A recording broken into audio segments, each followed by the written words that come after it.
My sister called me at 3 in the morning to tell me she'd finally cleaned the house. And I want to be precise about how she sounded, because for 8 months, everyone in my family had been listening to Nora's voice for cracks. And what I heard at 3 that morning was not a crack, it was the opposite. It was the steadiest she had sounded in a year. It was relief.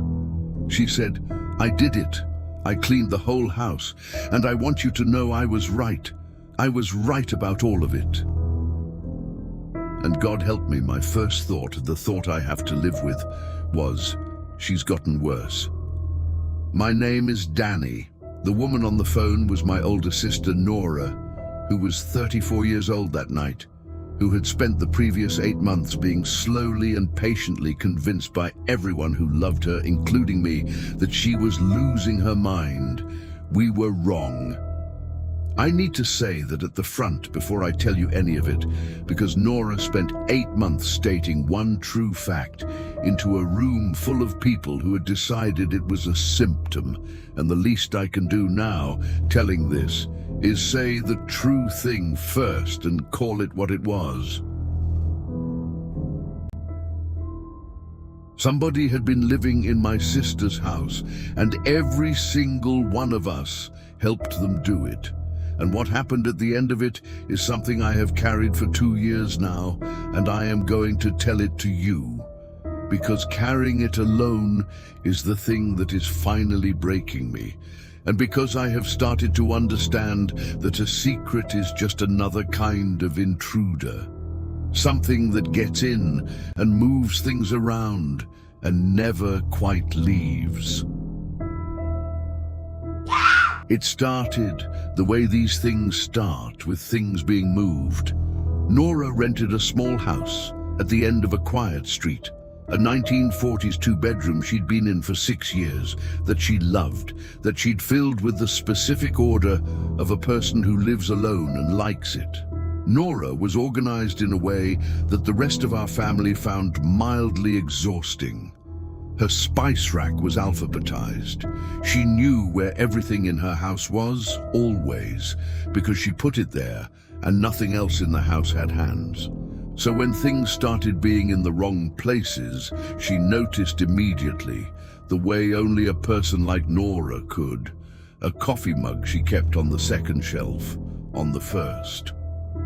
A book moved from one stack to another. The bath mat turned 90 degrees. Her good kitchen knife in the wrong slot of the block. Small things. The kind of thing anyone else would have chalked up to a tired evening, a misremembering, the ordinary slippage of a busy mind. Nora did not misremember where things were. It was the one thing about herself she trusted most. So when she told me that first time over coffee, "Danny, someone has been in my house," I did what I am still ashamed of. I asked her if she'd been sleeping okay, because here is the context, and the context is the whole tragedy. Our mother had been diagnosed with schizophrenia later in life at 58. We had all watched it begin exactly this way. Small things. Misplaced objects, a growing insistence that someone else must be responsible. Nora had watched it most closely of all. She'd been the one who cared for Mom in the early years. And so when Nora, at 34, started saying someone was moving her things, every person in our family heard the same terrible echo, and we all made the same silent, loving, catastrophic decision. We decided to manage her instead of believe her. I want you to understand, it came from love. That's what makes it unforgivable. If we had cared about her less, we might have actually listened. Nora was not a person who simply complained. Nora was a person who built a case. And over the following months, she did exactly what you would want someone to do. She gathered evidence. And we explained every piece of it away because we had already decided what the evidence meant before she collected it. She started taking photographs, every morning the position of things. She'd come home and compare. She showed me a photo of her bookshelf from the morning and the same shelf from the evening, 2 books swapped.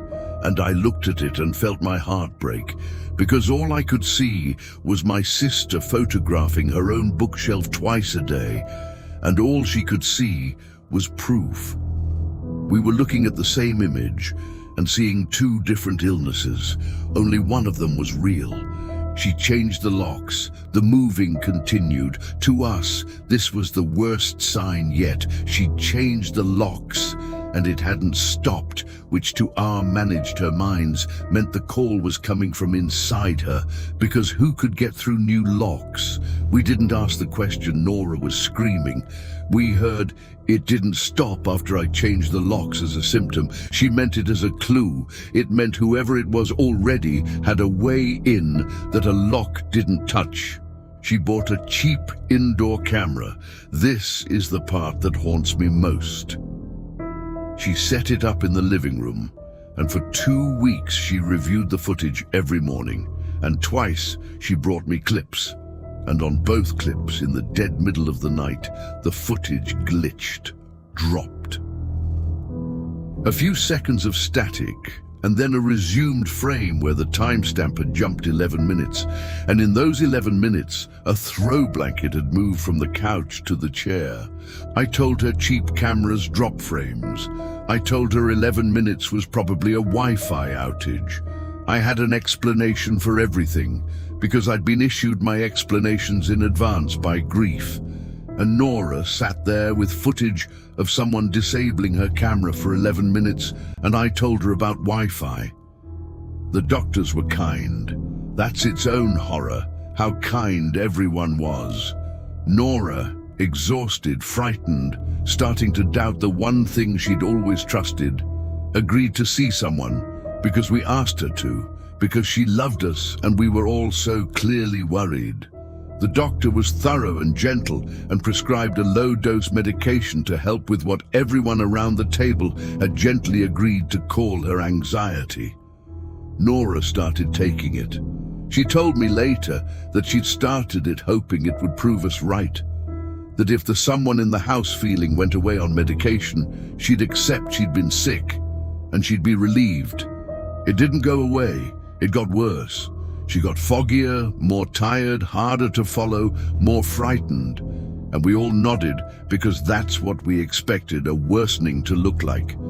None of us asked the only question that mattered, which was why a low dose was hitting her like a high one. Here is what was actually happening. I'm going to tell it to you straight now, in the order it really occurred, instead of the order we believed it in, because Nora earned that much. 14 months before any of this began, Nora's landlord, an elderly man she'd rented from happily for years, had died. His estate and the house passed to a nephew none of us had ever met. The nephew, it would turn out, was a man named Gregor Vance, and the house was not to him a rental property. It was a property he intended to occupy and sell and profit from.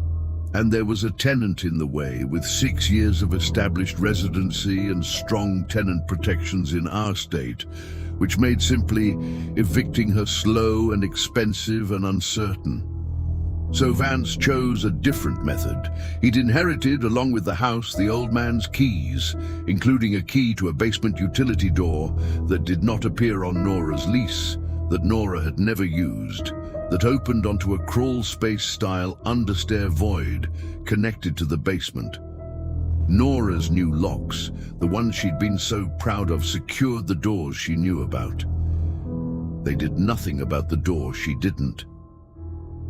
Gregor Vance had been coming into my sister's house for months, not to take things, to move them, to turn the bath mat, to swap the books, to shift the mug down a shelf. Small things, always small, always deniable, always exactly the kind of thing that would make a woman with a family history of dementia begin to doubt herself, and crucially, exactly the kind of thing that would make that woman's family begin to doubt her too.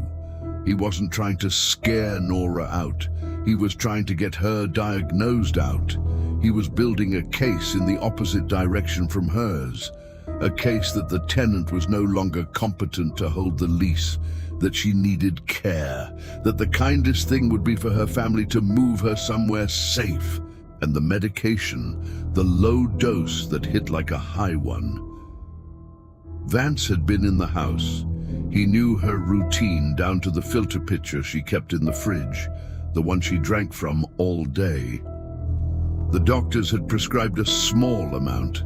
Vance had been dissolving more of it, crushing tablets from a supply he'd obtained, dosing the water filter she refilled and drank from and refilled again, so that the woman everyone was watching for signs of deterioration deteriorated visibly on schedule in front of the people who loved her and had already decided what they were seeing.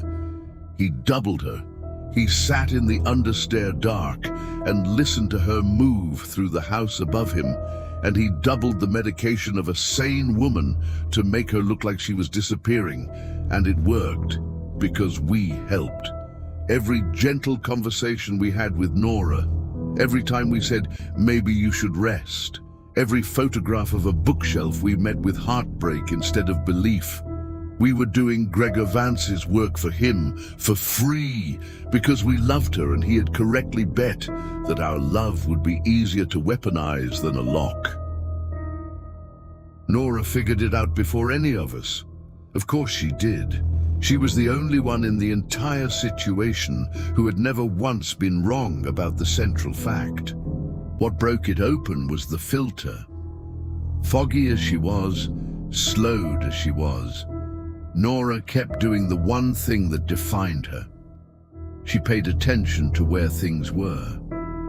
And one afternoon she noticed that the water level in her filter pitcher was lower than she'd left it by about a glass on a day she hadn't been home. Someone had drunk from it.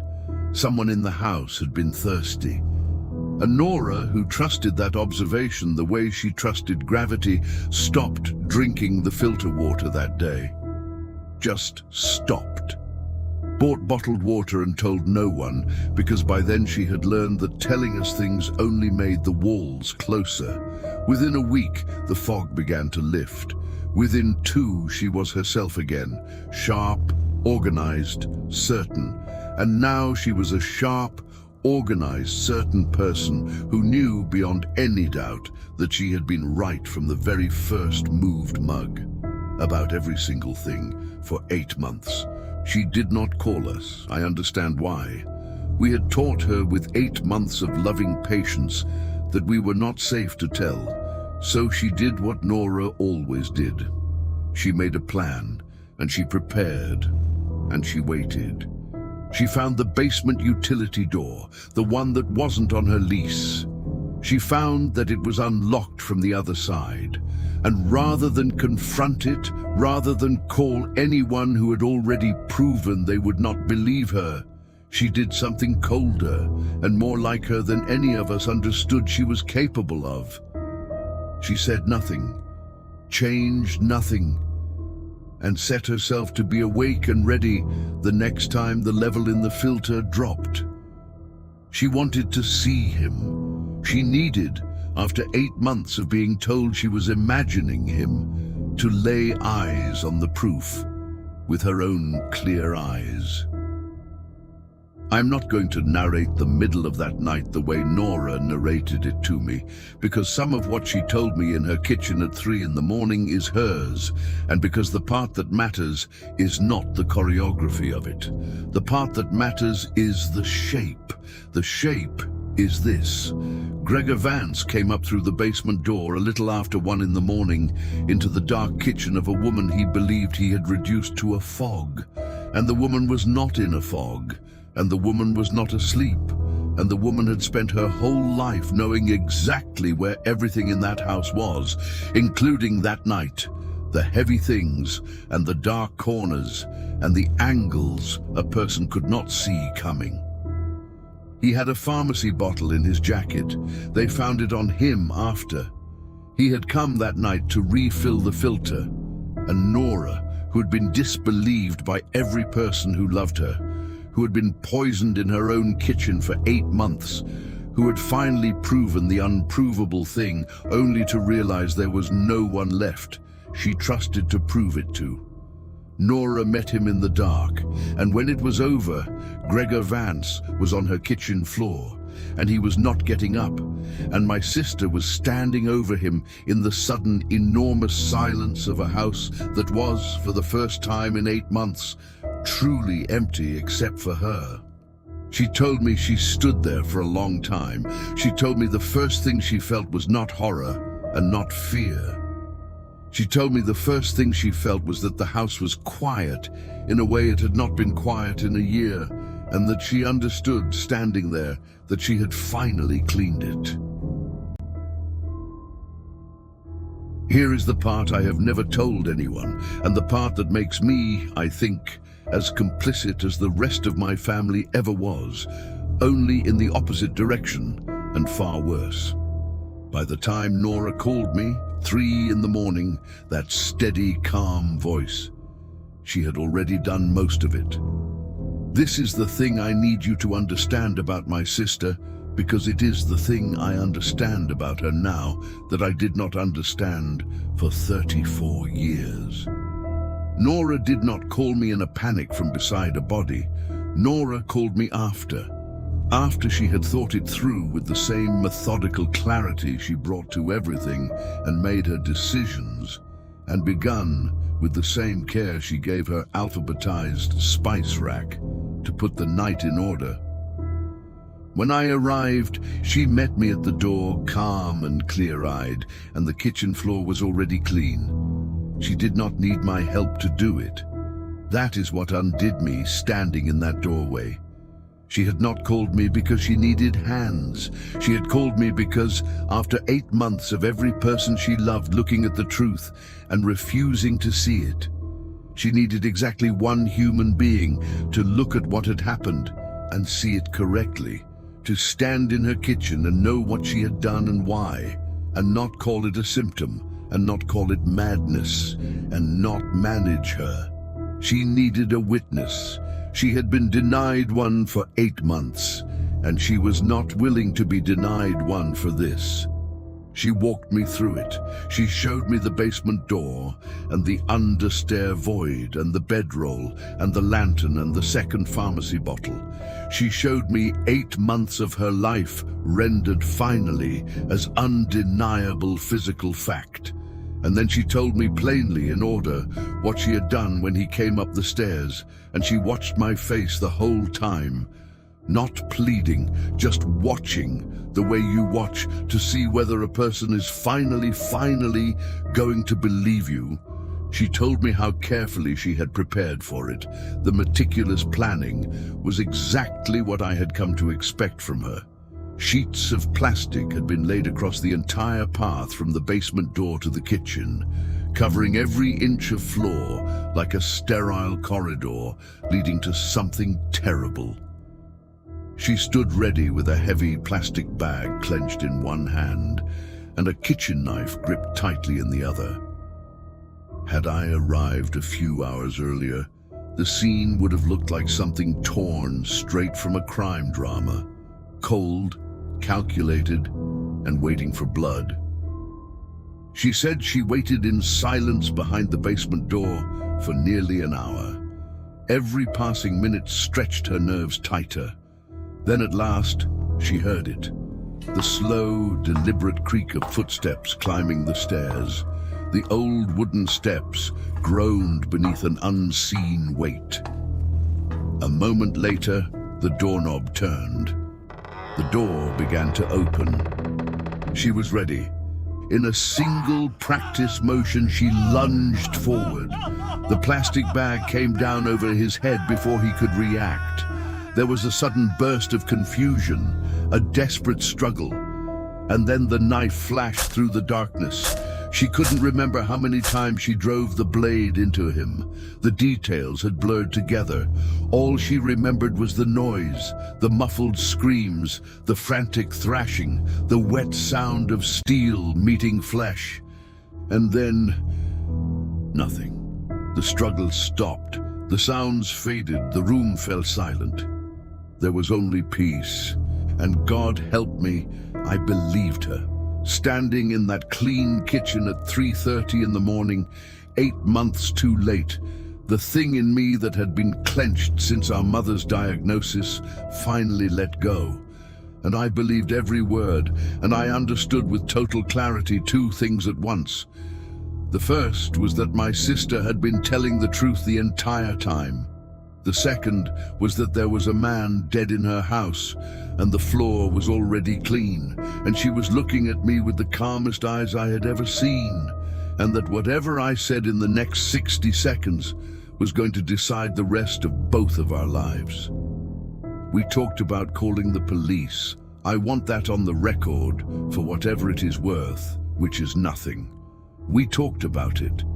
Self-defense, a home invasion, 8 months of documented harassment, a poisoner with a pharmacy bottle in his jacket dead on the floor of the woman he'd been poisoning. It was on paper the most defensible killing imaginable. Any lawyer would have taken it. Any jury would have understood. But Nora looked at me and said the thing that I have not been able to stop hearing in 2 years. She said, "Danny, they didn't believe me when it was bookshelves. They didn't believe me when it was the camera.